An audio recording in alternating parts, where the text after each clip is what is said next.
बिस्मिल्लाहिर्रहमानिर्रहीम। अजीम कौम की माओं, बहनों, बुजुर्गों और नौजवानों, अस्सलाम वालेकुम।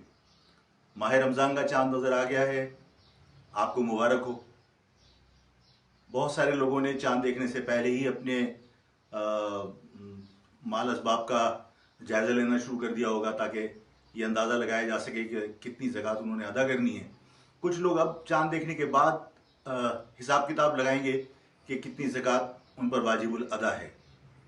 लेकिन ज़्यादा कभी इम्कान इसी बात का है कि ज़कात का हिसाब निकालने के बावजूद ज़कात देने के लिए फ़ौरन रवानगी डाली जाती है, गाड़ियाँ निकालिए, ज़कात देने जाना है। और फिर उसके बाद जो रफ़ाई इदारे इस शहर में काम कर रहे होते हैं, चाहे वो सैलानी हो, चाहे वो छीपा हो, चाहे एदी हो, इस तरह के और बहुत सारे इदारे हैं।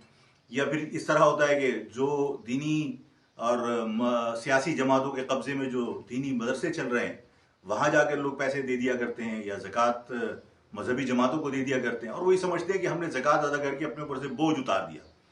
मैं आपको ये समझाना चाहता हूँ, गुजारिश करना चाहता हूँ कि ज़कात बोझ नहीं है, बल्कि एक बहुत बड़ी जिम्मेदारी है। बहुत जिम्मेदारी के साथ इसकी अदायगी होनी चाहिए।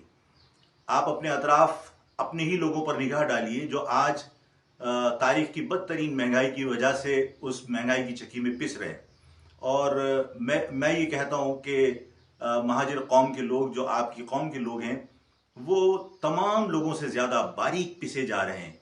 उसकी वजह ये है कि वो सिर्फ महंगाई की चक्की में नहीं पिस रहे, बल्कि वो अज़बियत की चक्की में भी पिस रहे हैं। और इस मुतासिबाना हिकमत अमली की वजह से हुकूमतों की महाजिर नौजवानों को रोज़गार से महरूम रखा गया है। उन्हें कारोबार के मौके मैसर नहीं है, यहाँ की गैर मुकामी इंतज़ामिया की वजह से। नतीजतन वो लोग बहुत छोटे छोटे से काम करके अपने घरों के रोज़गार, घरों के अखराजात पूरे करने की कोशिश कर रहे हैं। मिसाल के तौर पर आला तालीमी याफ्ता लोग मोटरसाइकिल के ऊपर बाइकिया का काम कर रहे हैं, बहुत सारे लोग फूड पार्टी का काम कर रहे हैं, डॉक्टर्स, इंजीनियर्स चाय के धाबे लगाकर और फ्रेंच फ्राइज बेचकर अपने घर वालों का गुजारा कर रहे हैं। ये सारी सूरत हाल आप लोगों के सामने है, और इनसे ये तवक्को रखना कि बाकी लोगों की तरह ये किसी सिग्नल पर खड़े होकर गाड़ियों के शीशे खटखटाएंगे, ये मुमकिन नहीं है। किसी को ये तवक्को रखना कि ये राशन लूटने के लिए ट्रकों के पीछे दौड़ना शुरू करेंगे, ये मुमकिन नहीं है। ये सफ़ेद पोश लोग अपने बुजुर्गों की इज्जतों को मिट्टी में नहीं मिलाएंगे, ये भूखे मर जाएंगे। ऐसे लोगों को आपको तलाश करना चाहिए। आपके लोग हैं, इनके घरों पर जाकर इनकी मदद कीजिए, ये आपकी जिम्मेदारी है। इनकी मदद करने को गैर बाहर से नहीं आएगा। और मैं इन हालात के अंदर यही गुजारिश करना चाहता था कि अहद कीजिए, अल्लाह को गवाह बनाकर, अल्लाह को हाजिर और नाजिर जानकर इस बात का अहद कीजिए कि आपका एक रुपया ज़ाया नहीं होना चाहिए। और आपका एक रुपया हो या एक पाई, वो आपके अपने लोगों पर खर्च होनी चाहिए। अपने लोगों की मदद कीजिए, ये अल्लाह को गवाह बनाकर अहद कीजिए।